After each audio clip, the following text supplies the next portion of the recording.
Good morning po sa lahat. Isa pang muli yugto na ating daily Bible blessings. Pamagat po natin araling umaga ay tularan ang kanyang paglilingkod.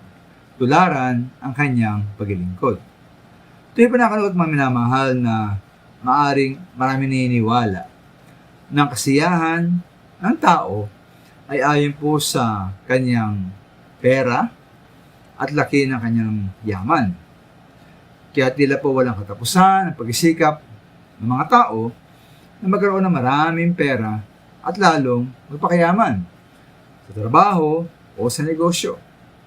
Ngunit po, at isimang naman isipin natin halimbawa na tayo po ay nakatira sa isang napakagandang isla at meron tayong 10 bilyong piso tayong pera. Meron tayong napakalaking mansyon na maraming kwarto, may swimming pool pa, maraming mamahaling mga appliances, meron tayong magandang sakyan, at wala hanggan ang dami at uri ng ating mga pagkain. Ngunit tayo po ay nag-iisa. Wala tayong kasama. Silang tayo. Wala tayong makausap, kahit isang tao, kahit na po sa labas ng isla. Si maminamahal, mistulang Bartolina, ang ating tirahang mansyon at isla. Ngayon po, masaya kaya tayo?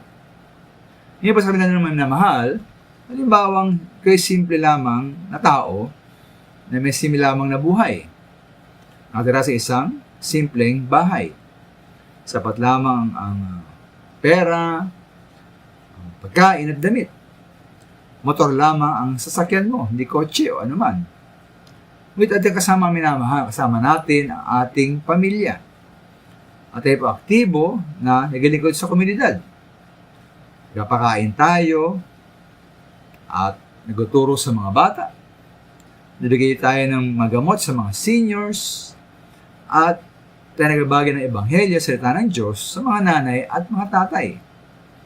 Tiyak ko po mas masaya tayo kaysa sa isang mayamang nag-iisa sa isla.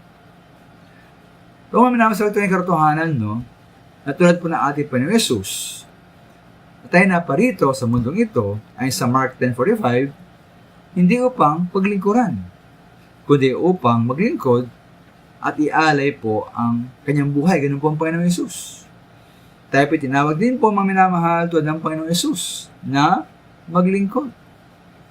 At ang paglingkod, hindi lamang bilang pagsunod sa limbawa ng ating Panginoong Yesus.